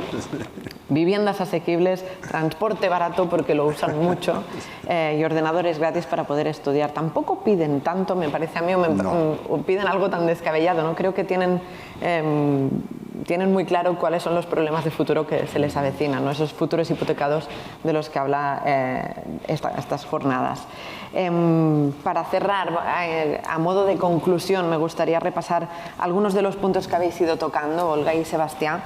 Se ha hablado mucho de que obviamente hay que hacer algo más, ¿no? No nos podemos quedar con lo que tenemos, parece evidente, para evitar esta cronificación de la pobreza que ya tenemos encima. Hay que transformar el entorno, se ha hablado mucho también de transformar el entorno, de mejorar el acceso a recursos económicos, cambiando incluso, habéis hecho ahí bastante hincapié, el sistema de prestaciones, ¿no? Y con ayudas por hijo a cargo. Revertir también la inversión en infancia, que ahora es en MINSA, generar más sinergias con familia, administración, entorno educativo, mercado de trabajo, o sea, una visión muy, muy global de la problemática para poder atacar esos niños que están ahí en una posición más vulnerable. Y todo con la vista puesta, tú has hecho mucho hincapié, Sebastián, en los socios europeos, especialmente en los del norte, que son en los que más nos fijamos, ¿no? Bueno, pues no sé si queréis añadir brevemente alguna cosa más para cerrar, alguna reflexión, si los chicos os han dejado. Olga. Bueno, yo creo que, vamos, lo saben perfectamente, no es necesario que se lo expliquemos. Y es más, si a los adultos hay que explicárselo, yo creo que hay que explicárselo y lo van a entender muy rápidamente también. O sea que creo que ha sido muy interesante su intervención. Por eso hacen falta espacios como este, ¿no? De reflexión y debate que permitan generar opinión y a ver si llegan a los oídos de quien tiene que llegar. Con esto concluimos la jornada de hoy. Abrimos micros para los que estáis presentes. Podáis preguntarle tanto a Sebastián como a Olga dudas, lo que os haya surgido, impresiones, reflexiones. ¿Alguien quiere levantar la mano? Si no, Rosalín. Decís vuestro nombre, ¿de dónde venís? Sí, el Soy Rosalina, alcalde de Fundación Peretarres. Bueno, yo he estado muy presente en la organización de las jornadas, me conocía ya todos los vídeos y estaba deseando ver cómo había quedado el de los chicos porque también me parece impresionante. Y además, ellos ponen el énfasis en una cuestión que yo quería plantearos. Hemos puesto mucho foco en la perspectiva, sobre todo el ingreso, ¿no? Cuando hablamos de la pobreza, aunque vosotros habéis comentado que quedan otras dimensiones, ¿no? Que no son medibles cuando medimos el umbral de la pobreza, ¿no? Y hacemos estos cálculos y invisibilizan a los que, bueno, pues yo llamo los casi pobres, ¿no? Es decir, todos aquellos que están, que por ingresos no computan por debajo del umbral, pero vemos que si contabilizamos los gastos, y aquí es interesante computar el gasto en alquiler, ¿no? Cuando hacemos estos valores, ¿no? De umbrales de pobreza para ver realmente con qué presupuesto tienen las familias, ¿no? Y los chicos focalizaban mucho el tema del gasto. La primera cosa que hablan ellos es de la vivienda, porque cuando hablamos de problemas de vivienda, pensemos que hay miles de niños y niñas que viven en condiciones de vivienda muy vulnerables y que viven ante el terror de perder su hogar. Sí, esto es una realidad que vivimos, ¿no? Cotidianamente. Y después estaría bien que empezáramos a dejar de repetir que la educación en este país es gratis, porque no es verdad. No es verdad. Dice, existen una serie de gastos indirectos vinculados a la educación que son básicamente los que marcan esas diferencias entre las familias y esos costes de oportunidades reales a los que se enfrentan las familias. Y fijaos cómo los niños lo han dicho claro. Universidades gratuitas, pero no solo la matrícula, todo lo que implica estudiar. En este país hay estudios de la OCU que han hecho los cálculos de qué cuesta a una familia tener a un hijo escolarizado. Y realmente aquellas familias que están muy cerca del umbral o por debajo del umbral, es un gasto enorme. Por tanto, igual también sería necesario pensar en políticas, acciones que vayan también dirigidas a estos gastos que son esenciales, que son derechos de ciudadanía. ¿Sí? Hablamos de sanidad, que no tengas un hijo con una enfermedad crónica, ¿vale? Hablamos de educación, hablamos de vivienda, ¿sí? Son derechos de ciudadanía y dejemos de decir ya que son gratis porque no lo son. Gracias. Y hablabas de escolar y ya no hablemos de las extraescolares, ¿no? Que parece que quedan fuera de todo esto y que son un espacio también importantísimo para generar toda esa capacidad de abstracción y generar, ¿no?, niños que luego serán adultos capaces, ¿no?, sí, de hacer cualquier trabajo y no de ser carne del paro, ¿no? No sé si hay alguna otra pregunta entre los asistentes, si no... ¿Sí? Adelante. Bueno, muchas gracias. Ha sido súper interesante. Yo tenía una pregunta. Habéis hablado en varias ocasiones de distintos cruces que relacionan o que impactan en esta situación de pobreza y habéis hablado de familias monoparentales. Me preguntaba cómo cruza la variable de género, si lo tenéis fresco, si el impacto es tan dramático como imagino o no. Si familias monoparentales en que es la mujer quien se hace cargo de la familia, es una variable significativa en la pobreza infantil. Adelante, no sé si Olga quiere o... Olga, ¿quieres responder tú? ¿Respondo a las dos preguntas o cómo hacemos? Como te apetezca. Vale, bueno, que te apetezca más contestar. Si queréis, por lo menos respondo a la primera y luego Sebastián, si quiere también complementarme. Me parece muy acertada la pregunta y el comentario. De hecho, sabemos que la educación no es gratis y tiene unos costes asociados muy importantes. Ha habido, hace poco una noticia sobre alumnos que no podían pagar el coste de la prueba de la EBAU, del acceso a la universidad, y han sido financiados por una colecta de sus profesores para poder presentarse. No sé en qué comunidad autónoma era, creo que era Murcia, si no recuerdo mal, pero bueno, ha habido más casos.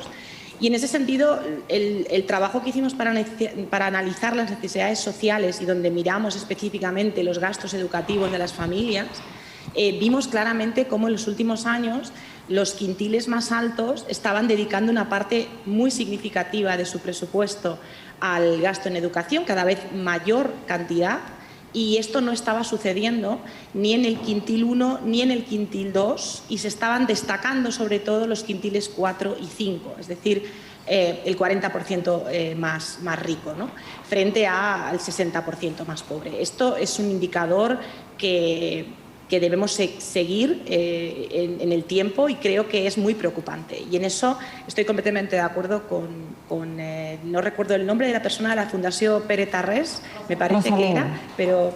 ¿Perdón? Rosalina, perdona. Como no te veo de espaldas, pues no te identificaba tampoco. Entonces, bueno, creo que es un punto clave, realmente clave. Quizás sería el elefante en la habitación, ¿no?, del que nadie habla, pero es muy relevante. Y de hecho, todos los complementos extraescolares que están aumentando cada vez más a todos los niveles educativos, tanto en la secundaria como en la universidad, solo tienen acceso a aquellos que tienen recursos para pagarlos. Y esta división social se está produciendo sobre todo entre, ya digo, el 60% más pobre y el 40% más rico. Así que es un grave problema. Sobre la visión de género que nos comentaban ahora, ¿cómo interfiere esta variable, ¿no?, el género y en todas estas ecuaciones, todas estas cruces?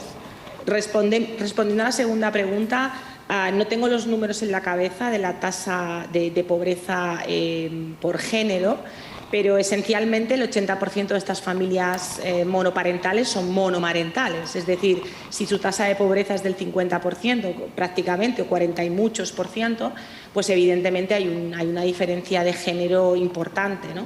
Y en ese sentido, en particular las monomarentales serían un grupo muy, muy castigado. Eso se nota mucho también en la brecha salarial, ¿no? ¿Ibas a añadir algo? Sí, no, yo iba a añadir que la variable género en el tema de la pobreza infantil está muy presente. Está muy presente no solo en las monoparentales, que es obvio, es el colectivo de mayor riesgo, pero es minoritario. El mayoritario, el 50% más o menos de los niños pobres en nuestro país viven en pareja, sus padres, pero la madre no trabaja. Entonces ahí jugamos entonces con los roles de género que se distribuyen de manera desigual según la clase social y que no tiene que ver con vocaciones de maternidad o de ser femenina en el sentido tradicional de dedicarte al cuidado de los hijos, tiene que ver con costes de oportunidad. Es decir, en los países del norte de Europa también hay una proporción, no tan elevada como aquí, pero hay una proporción de mujeres que en el momento de llegar a la maternidad deciden o reducir su espacio de trabajo o abandonarlo incluso para reanudarlo después, porque han optado por dedicarse al cuidado de sus hijos o hijas, ¿no? Cuando ves la distribución que tienen estas mujeres por clases sociales en el norte de Europa, no ves un sesgo de clase. El problema es que cuando ves esas mujeres en España y en Italia, el 84% son de clase trabajadora. Es decir, es una opción familiar, es una opción cultural, es una opción de género. Sí, es una opción de género por estar condicionada con el mercado de trabajo, lo que le va a dar, con el rol que está asumiendo su marido o su pareja. La variable género y la pobreza infantil están muy relacionadas. No sé si hay dos preguntas más, empezamos por aquí, luego vamos detrás. No, adelante y luego vamos hacia atrás. Protocolos de medida de seguridad. No acabaré de acostumbrarme nunca yo a estos temas. Muchas gracias. Adelante. Soy Miguel Ángel Carreto, represento a la PINCAR, la Plataforma de Infancia de Cataluña, del tercer sector. Simplemente apuntar que, claro, en una conferencia no da tiempo a tocar todos los elementos de la pobreza, ¿no? Indicar que es muy importante el aumento que ha habido en salud mental, o sea, afectación en la salud mental en la infancia, y los aspectos derivados de las discapacidades. Toda la que es la diversidad funcional, las discapacidades en la pobreza son elementos que también se percibe mucho más, con mucha más intensidad. Simplemente era aportar estos elementos que son importantes. Seguramente, como tú decías, no da tiempo en una conferencia, por eso hemos programado 3. Y en la de salud, impacto en la salud, seguramente se tratarán todos estos temas. Perfecto. Tendrás que volver. Detrás teníamos otra pregunta y ahora al fondo hay otra más, o sea que... Protocolo COVID. Gracias. Buenas tardes, soy Josep Torrico, trabajo en Marianao y también colaboro en Fundación Pere-Tarrés. Ha sido un placer escucharos, la verdad, por las propuestas tan contundentes y tan provocadoras que habéis sugerido. En línea con la reflexión de la última intervención, una de las realidades con las que nos estamos enfrentando en las entidades sociales es el aumento, el incremento notable del malestar infantil, ¿no? En términos de cuadros de ansiedad, cuadros depresivos, cuadros de adicciones, todo lo que tiene que ver con la adicción, con el fenómeno, diríamos, del trastorno mental o de las problemáticas derivadas de la salud mental, ¿no? Es un elemento que preocupa especialmente y seguimos ofreciendo respuestas desde lo farmacológico, desde lo remedial, desde el tratamiento individual, desde la dimensión terapéutica, ¿no? Y quería preguntaros cómo veis vosotros, cómo creéis que podríamos afrontar este reto, que es un reto complejo y muy grave, yo creo, a mi entender, sobre todo desde la perspectiva comunitaria, ¿no? Es decir, cómo desde las organizaciones cívicas, desde el trabajo local, desde la dimensión del trabajo, desde las entidades sociales, cómo podemos ofrecer algún tipo de respuesta a este tipo de situaciones, ¿no?, que nos desbordan actualmente. Gracias. Sebastián, ¿quieres empezar tú? Sí, a ver, igual te parece un poco ahora fuera de lugar lo que te voy a decir, pero yo creo que ese trabajo desde la comunidad tiene que aprovechar una ventaja comparativa que tenemos en nuestro país respecto a otros. Y es que, por suerte, a pesar de que existe segregación residencial porque la existe, las clases, todos conocemos los barrios de nuestras ciudades, donde viven los ricos, donde viven los pobres. Pero esa segregación residencial es poco elevada comparada con otros países, lo cual puede dar mucho juego si se sabe trabajar bien. Es decir, porque puedes estar haciendo un trabajo comunitario, digamos, con individuos y con personas de diferentes clases sociales y sabes trabajarlo bien, ¿eh? Eso es otro tema y tal. Pero que es muy diferente al tener que estar en otro país o en otra ciudad como París, donde las banlieues están muy segregadas del resto del tejido urbano, o ni te cuento si te vas a Chicago o a Detroit, donde si entras en un barrio negro no verás un blanco de ninguna de las maneras y viceversa, ¿no? Yo creo que las ciudades europeas en general y las españolas están teniendo históricamente un nivel de integración en el territorio de diferentes clases sociales, que yo creo que eso para el trabajo comunitario no lo vemos desde aquí porque estamos imbuidos donde estamos, pero si el zoom lo estiramos y nos comparamos con otros países, ahí hay una ventaja que se podría aprovechar. Olga, no sé si quieres añadir alguna respuesta. Bueno, pues Josep, creo que es una pregunta muy importante, pero muy difícil de responder desde mi punto de vista. Me preocupa especialmente que estéis percibiendo ese aumento del malestar, porque una de las características de nuestras altas tasas de pobreza hace 10 o 15 años era que luego, en cuanto a la percepción de los niños, cuando se les preguntaba por su felicidad, en general los niños españoles respondían muy positivamente en esos indicadores de felicidad, ¿no?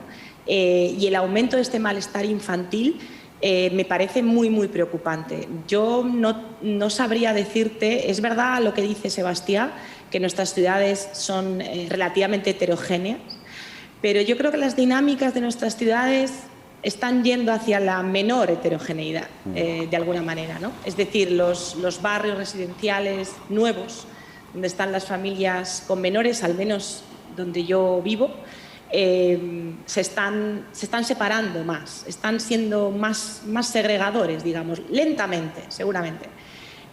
Pero no llegando a los niveles de otros sitios, como él ha indicado, pero eso me preocupa mucho. Y este aumento de percepción de malestar que estáis viendo, me parece que tiene que ser considerado como algo que realmente está convirtiendo nuestra pobreza, que ya era alta, en algo mucho peor, aunque la tasa fuese idéntica hace 15 años. Y me parece que es algo que tenemos que abordar seguramente desde el más local, no digo que no, pero de nuevo con políticas más relevantes, por ejemplo, de acceso a la salud mental, no solamente a través, o sea, que suponga dar medicamentos, ¿no? Y limitar, desde luego aquí en Madrid está muy liberalizado, la posibilidad de acceso a adicciones varias, en concreto el juego, como bien sabréis, está muy generalizado en nuestros barrios, ¿no? Y eso yo creo que es necesario que haya políticas más grandes que limiten ese tipo de actividades para los jóvenes y promocionen otras. Hacemos, si os parece bien, una última pregunta y cerramos el ciclo para no pasarnos mucho más de la hora. Adelante. Soy Joan Montaner, de la FEDAIA, de la Federación de Atención a la Infancia y Adolescencia. Y en todo caso me parece muy oportuno las tres sesiones que habéis planteado y las reflexiones que han salido hoy. Lo preocupante creo que es lo que decíais, ¿no? Como FEDAIA, nosotros en el 2015 ya hicimos una propuesta de PU, de Prestación Económica Universal de Crianza, con lo cual estaríamos totalmente de acuerdo, con lo cual tenemos identificado el problema. En todo caso, lo que parece es que no interesa a la infancia, ¿no? Y seguramente ahí, y las familias, como decíais también, ¿no? Por tanto, este cañonazo que decía Sebastián que hay que plantear, no sé cómo lo tenemos que resolver, ¿eh? En todo caso, no digo nada nuevo, pero es que llevamos mucho tiempo hablando del diagnóstico de la situación y de dónde está la posible solución. Y nosotros ahí incluso no nos atrevíamos en esa prestación a hablar del 100% de coste, sino que hablábamos en la propuesta de simplemente un 50% para no asustar a quien tiene que poner los recursos, pero ni así, en todo caso, hemos sido fácilmente escuchados y en todo caso nos sumaríamos a lo que estáis planteando. En ese momento lo hacíamos para tener datos también para justificar que hay costes como la prestación en unos centros donde viven infancia tutelada, con un coste que decimos que es excesivo y intentamos reflejar, ¿no?, qué coste tiene la crianza, ¿no? En todo caso, bueno, no sé si tenéis la solución, pero igual tenemos que abogar porque hay que plantear una revolución en este tema. La segunda reflexión, creo que Sebastián decía, y bueno, no estaría del todo de acuerdo, ¿no?, que somos un parche los que nos dedicamos en este ámbito. En todo caso, suerte de este parche y en todo caso nos consideramos muy útiles y seguramente falta mucha inversión y en todos casos es lo que reclamamos, con lo cual también debería crecer esta inversión en este ámbito porque en este momento, como no conseguimos ese cañonazo, permite sacar un porcentaje alto de posibilidades de que algunos salgan. Seguramente, como decías, no son todos y muchos quedan al margen y no conseguimos que sea universal, que es lo preocupante, ¿no? Pero en cualquier caso sí que reclamar que, bueno, parche del todo no nos sentimos, sino muy útiles, como decía también aquí desde la Fundación Mariana, ¿no? Pues creo que somos un actor que permite hacer, pero seguramente faltaría lo otro que estáis señalando y acabaríamos siendo complementarios con esas acciones. Simplemente reflexiones a añadir.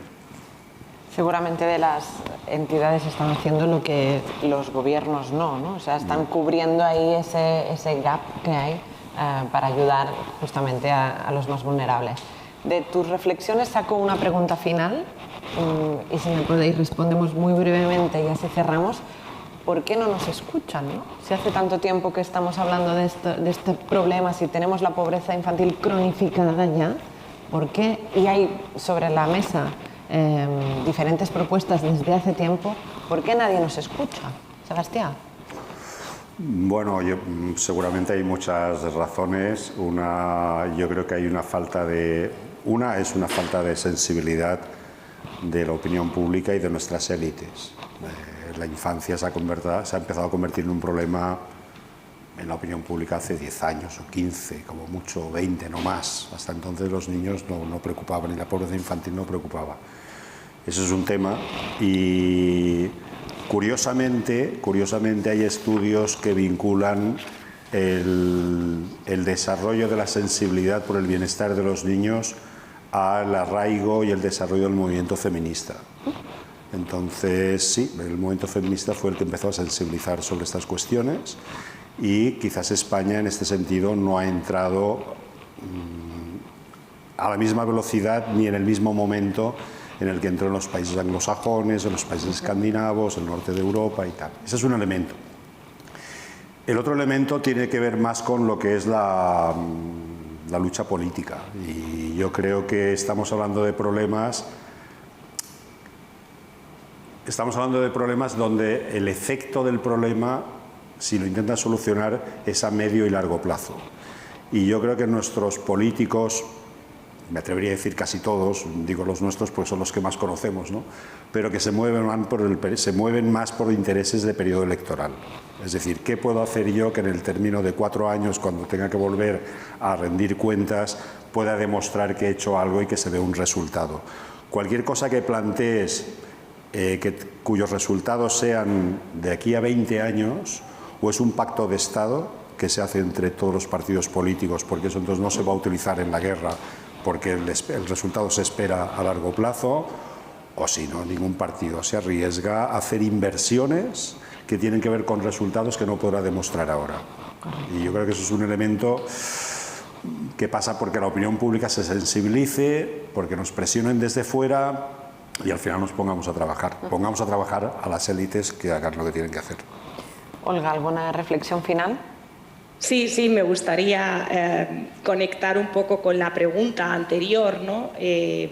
Justamente, yo creo que hay razones en línea con lo que dice Sebastián, en realidad, pero añadiría alguna cosa más. Yo creo que España es un país en el que las políticas familiares, cuando entramos en democracia, después del franquismo, pues están vistas como unas políticas franquistas en general, ¿no? Es decir, familistas de alguna manera y que no eran, digamos, la esencia del desarrollo del sistema de prestaciones e impuestos español y bueno, y de hecho la prestación por hijo a cargo se dejó ahí muriendo durante muchos años sin actualizarse sus cuantías, sin subir, sin colocar sus umbrales más arriba, etcétera, ¿no? O sea, yo creo que eran sospechosas de estar ligadas a una política familista del régimen dictatorial, ¿no?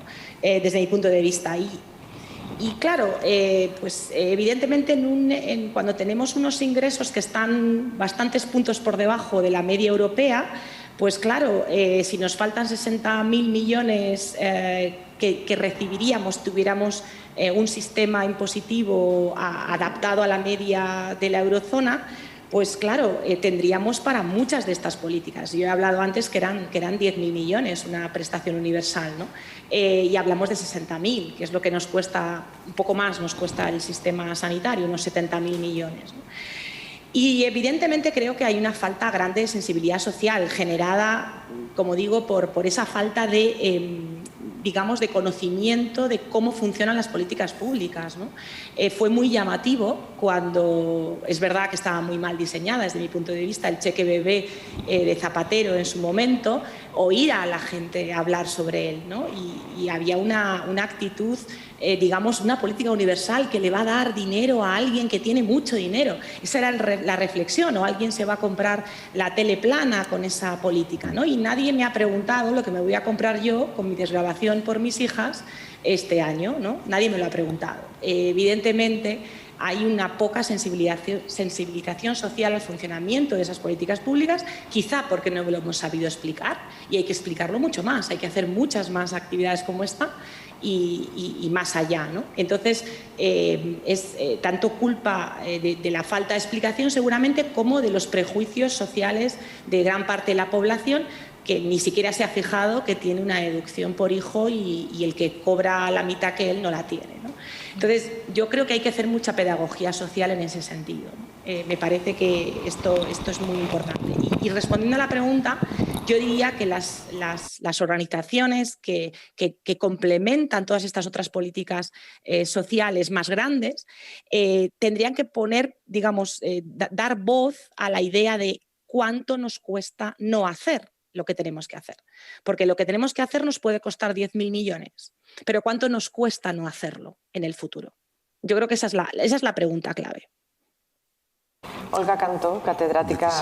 Quisiera destacar una paradoja, que Olga me ha recordado una cosa que es verdad. No se han hecho políticas de familia porque fueron consideradas una herencia del franquismo, de la familia numerosa y tal, y quien más se opuso fue el movimiento feminista español de los años 70. O sea que es una paradoja que los derechos de la infancia se han conquistado con el movimiento feminista, pero en el caso concreto español eso fue un escollo. Dicen que menos de 5 contradicciones es dogma, sí, ¿no? Ahí estamos lidiando con todo. Bueno, y un inciso solo un minuto. Las comunidades autónomas se lanzaron a hacer muchísimas políticas familiares cuando tuvieron ingresos, en 2007.